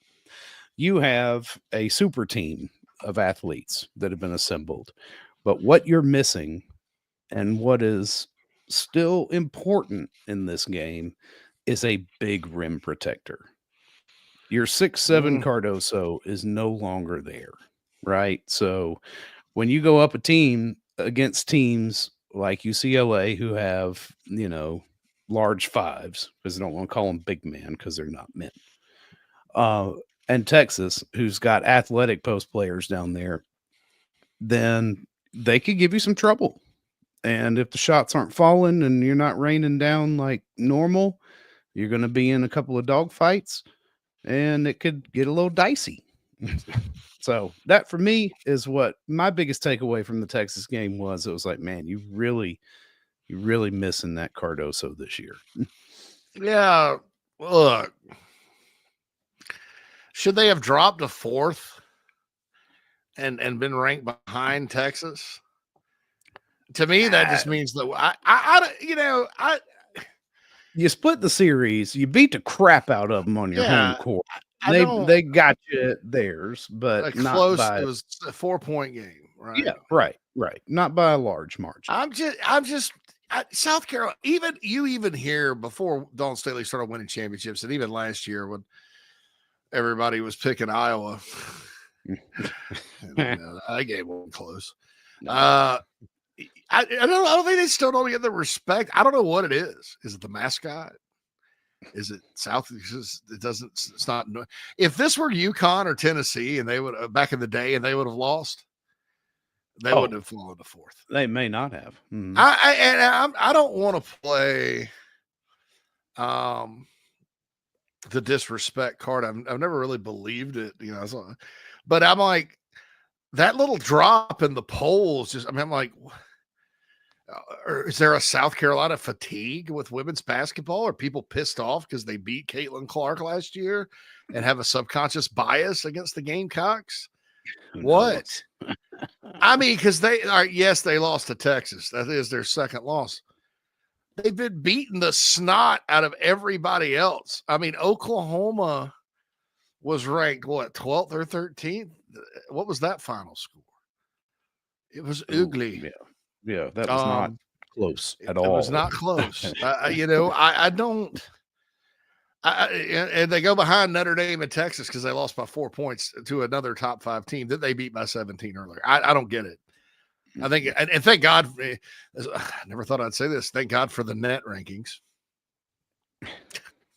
Right, which is going to be more about seeding. I mean, I don't think you'd have to play your way out of a top 4 seed, but let's don't play with fire here. Let's just handle business from here on out. Wayne has a question for you, Phil. Why is Adel Tack not getting? When is Adel Tack going to get some run, and why isn't Walker playing? I don't know. What I do know is Dawn Staley has extremely high expectations for her players in practice and in games. And one thing that she is not afraid to do is let your ass sit on the bench if she doesn't think you're playing as well as you could. It's an expectation, a you expectation. So that's the only thing without, obviously, I'm not Dawn Staley and I haven't talked to her about this personally, but the way that she runs things, it's got to be that. There's just something that she's seeing in practice, a level of commitment or execution that is not up to her standards for that player. And that's what it is. Like, a lot of people were like, well, why you put Sanaya Fagan in at the end, and well, you're trying to get a stop, and she's one of the more aggressive players you have on the defensive end, and you need that. And I think you want to put somebody out there with some experience who can feel the pressure, or can handle that kind of pressure. So it'll be interesting to see where they go from here, but they are definitely lacking when it comes to having a big down low, but I think they can make up with that by executing better with their athleticism, because you're not going to run into a team, I think, from here on out, even in the NCAA tournament, that top to bottom has the athleticism that our women do. Yeah, I think in basketball, sometimes taking a couple of losses helps you down the road. I mean, they're going to be really dialed in when they play Texas again. They're going to be really dialed in if they play UCLA again. Yeah, UCLA and Southern Cal play this week. That'll be pretty good. It's a late night game. Matt Anderson will be up watching it. Yeah, late night game. I'm just kidding. Yeah, but I mean, you're right though. Like, timely losses are good, and making sure you take it for what it's worth. I mean, pretty records are nice. The 0 in the right hand side is always going to look beautiful, but what's more beautiful is a banner Another one. Winning. Yeah. Yes. 57 game SEC regular season win streak comes to an end. And another thing I thought about too is, yeah, okay, so they beat Texas when Texas came. They go out and play Texas. There's something about beating Texas in all sports that's kind of nice. Yeah, I mean, it's Texas. Namely, they're pretty good at everything, you know. So disappointing Super Bowl Sunday showdown for the Gamecocks. Now for the men, obviously that was not a good game at Rupp. Mm-hmm. But it is what it is. I will say this. The team, best of luck. I hope they win. I pull for them to win. Definitely not pulling for them to lose. But the questions that are going to start coming up with this team and this program is how do you fix it? And I was on Gunner's show this morning on 107.5. I actually texted with Wild Bill over the weekend a long time about basketball. And, I don't blame NIL for this season because if you look at how it's kind of gone down, there's not an NIL situation. It's not like these guys, when they signed them, they were like, nah, they're just scraping the bottom of the barrel and praying and wishing. There were a lot of expectations for guys like Nick Pringle and Cam Scott and others, and they just haven't met them. And then the sloppy brand of play. If you're just a little less sloppy in 5 games, Phil, you win. Yeah, I mean, and you're 5-5 right now, even with a loss at Rupp, and you're in the tournament. And you're in the tournament, right? You're not a bubble team. You're solidly in. Yeah, solidly in. And that's the margin for error. But I think you got to do AD. And not that Ray Tanner was ever against anything. I think, though, with new athletics leadership, sometimes there's more of an openness for ideas, especially at a place like South Carolina where, you can kind of, when you have a new AD, he's probably looking for some new things that he can do that's different, from what the old regime did. And I think they have to just say, look, we're gonna sink some money into the CLA at some point. It probably won't be this year. You're going to probably see how revenue share works and all that. I think they have to reseat the whole arena. A lot of these season tickets and things that were assigned way back during the Mike McGee era. And one thing Mike McGee did, if you gave money, you got carte blanche. If you were, and some of these floor seats are just empty. I'm not trying to take away anybody's tickets. I'm saying that for some of them, there may be a way that lodge seating is very popular, to install some lodge seating in a nice little, donor area up mid-court, maybe about 20 rows up or so, with nice seating and a waitress and snacks and drinks. And that may be nice. Yeah. That's a little idea. But what they need to do is they got to flip that court, because here's the problem, folks. I'm not one of these people that, and I've kind of maybe been thinking about this the wrong way, as far as like, well, no, why is the attendance at the Colonial Life Arena a topic? And then people bring up the numbers, and the numbers are fine. They're top 25. I mean, South Carolina gets 11, 12,000, routinely in for games. All right. Good crowd. Numbers wise, people go. Yeah. And then the women's basketball argument's different. Those seats obviously are cheaper. Obviously, they have their own following of the fams that show up. And obviously, that's a different group, And baseball has kind of a different crowd, too, with lesser numbers. I mean, it's not, some people are big fan. Name your sport not named football. And some people, there's different fans. So that's not really applicable. It's not as easy as if you win, they will come. If you win, they will come sometimes. As far as fixing the problem at hand, not fans not showing up, not blaming it on the fans. No, but with making it look like a good atmosphere, because it ends up taking a lot. Like, it takes a NCAA tournament chase. Frank Martin, 2 or 3 times after he went to the Final Four, Carolina's in early February. They're about to get on the bubble or own the bubble. big home game during the week, and on TV, the crowd looks bad. And that's what I'm saying. The crowd on TV looks bad. Now, why does this matter? It's just like football. If football had a bunch of empty seats in the stands every weekend, you think these big time guys from all over the country would be wanting to come visit unofficially and spend time around your coaches and give your program a chance? No. Mm-hmm. And it's been said, Frank Martin said it. He mentioned, he's talking to recruiters like, well, nobody goes to your games. And that's not true. You just can't see them on TV. It's a sea of garnet seats. Yeah. On television. Yeah, when there's probably enough people in the upper deck to fill all the empty ones down in the lower bowl. Yeah, and I don't know. You can't sell $5 courtside seats, right? Or $10 court. You gotta be realistic about it. But Bruin points out, student section on the floor and on camera. Yeah. And you can't put them behind the visitor's bench, but you can sure put them closer.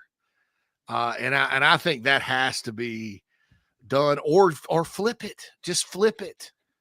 Right. There's some broadcasts where the TV's not facing the bench. The bench is this way, and you're looking out toward the court. Flip it. I want to flip it. We're going to flip it. We're usual suspects. You said I flip it. I flip it. In English, please. In English, please. Give me the keys. No, I said I flip it. I'm going to flip it. What a great such a great actor Benicio del Toro is. Oh, yeah. I love what Benicio. A tremendous actor he is. Nevertheless, anywho,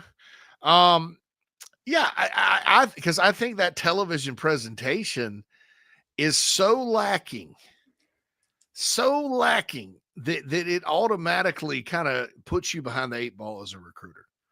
Yeah. Because look, like I said, I know in reality, there's people there. It's loud. Even the Auburn game, Phil, where Auburn brought a bunch of fans. Yeah. And they were loud. We heard. Yeah, right. Yeah, we heard. And it was like, it looked about half full. Yeah. Because behind the benches. Especially for the earlier starting games. Yeah. Like through the week, like if it's like a, 6:30 tip, 7:00 tip, like, yeah, man. It's not, I mean, those seats kind of fill up eventually. Of course, I know some of that is, the staff facilitating folks in the back to move forward to make it look better, but you shouldn't have to sit through 12 minutes of basketball or however long it is before that change gets made, when you already have the bodies in there to make it look like it's full. And that place is so big that if you just filled up the lower bowl and did not even worry about the upper deck, that it would still be a loud and raucous scene, which is what you want to try to attract big time players. Yeah. I mean, that's one that's facet the deal. of that. Yeah. I think the student section is pretty awesome. I mean, Mike Morgan went to the Florida game. I mean, record wasn't all that good going into that one. And victory was. There were 5,000 students there, right? Yeah. I mean, that's crazy. So I think that's number one. No, yeah. Go ahead. Yeah. No, it's been 2 decades, right? And I don't believe there have been any substantive changes to the CLA, really. I mean, it's a hell of a concert venue, but from a university perspective, that's not what you're looking for, right? I mean, I saw Kenny Chesney at the CLA, Phil. Yeah, I saw Prince at the CLA. It's one of the best concerts I've ever been to. That's amazing. Yeah, it's a nice it arena. And like, look, I was, a pipe dream for a while. Maybe they'll build a new, smaller arena, right? But I don't think you got to throw the baby out with the bathwater. I mean, there's a lot to be said with, maybe we just need to build us a new one that has about, 6,000 less seats in it. Yeah. Maybe so. Yeah, something like that. Maybe you need to not partner with the city and build it to university specs. Yeah, and I think, and I get the nostalgia for the Coliseum too, because that place was a very difficult place to play. It was it's a severely raked, and you couldn't even play in it now because they've made it into the practice facility. But it was severely raked, steep. Fans were right on top of you. Yeah, it was loud. When it was very, very loud. And, when the Gamecocks were rolling in the late 90s under Eddie Fowler, you couldn't get a ticket. I mean, it was very difficult to get into the games. Season tickets sold out, and that's why they built a new arena. I mean, the thought process was, hey, we're only like 15 years away 15 years since Frank McGuire retired. That's not that long in the grand scheme of things. Coliseum has been around since the 60s. Columbia needs a bigger arena. And they look at what Arkansas has done. And the thought was South Carolina under Eddie Fogler was, one of the best 2 programs in the SEC for 2 years. They'd only been in the league 6 years. What was holding basketball back since leaving the ACC was lack of major conference affiliation in the Metro. And so the thought was, away we go. The SEC wasn't necessarily known for its basketball prowess. Carolina, well, by God, we're back, baby. We're back. Let's build this new barn. And then, by the time Dave Odom took over and opened the thing, things were a little bit less. But a Coliseum style arena with a state-of-the-art practice facility connected to it, one that's set up to be noisy and loud, and also has, you keep the luxury boxes because they do have suites at the CLA, and they have a lot of them. And so I don't know, man. But I think the first thing is get the team, get the optics on TV right. Optics matter in college sports, right?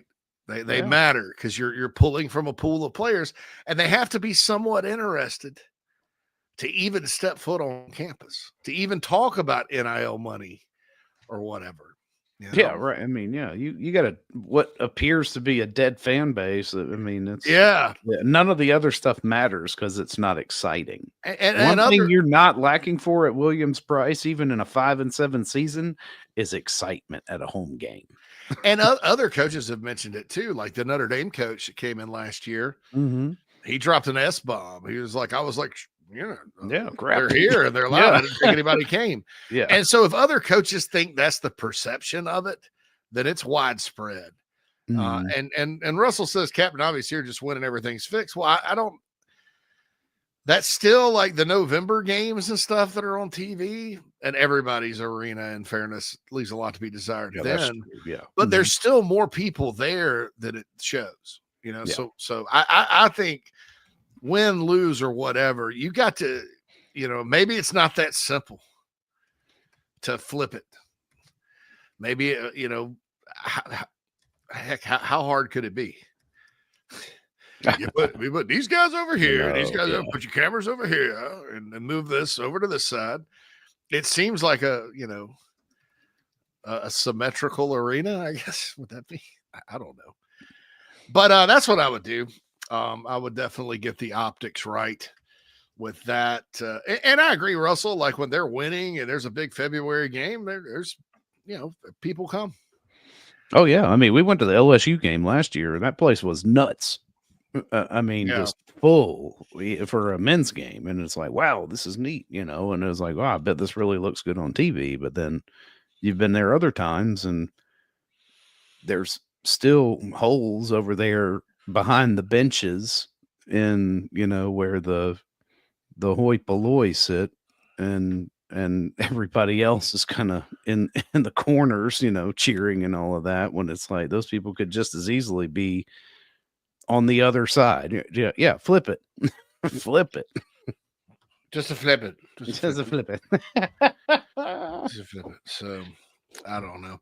All right, we're just gonna hit the music a little early today. Yeah, man. Yeah, we'll hit it. We'll get rolling here. Get out of it. I got a phone call I have to make. My doctor just called. Oh, yeah. No, yeah. Listen, you might not get them for another 6 weeks if you don't take it. Yeah. Then they're messing up my sons. Anyway, I got to jump off here. Get us out of here, Phil. We'll be back tomorrow. Don't forget coffee. Don't forget our big extravaganza for baseball. Yeah, big opening day. JC joins on the morning show tomorrow. I know we are efforting a couple of other guests. Hopefully we'll be able to hammer those down. But tonight we've got the walkthrough. Don't forget, Joe Machika this evening fires things up. He'll be talking. Just got an email from old Joe, Phil. All right. Yeah. About a copyright infringement. Well, you know, that damn YouTube. Yeah. We love put you, an Google, but we hate you. encapsulate commercial on there for us. We'll get that going.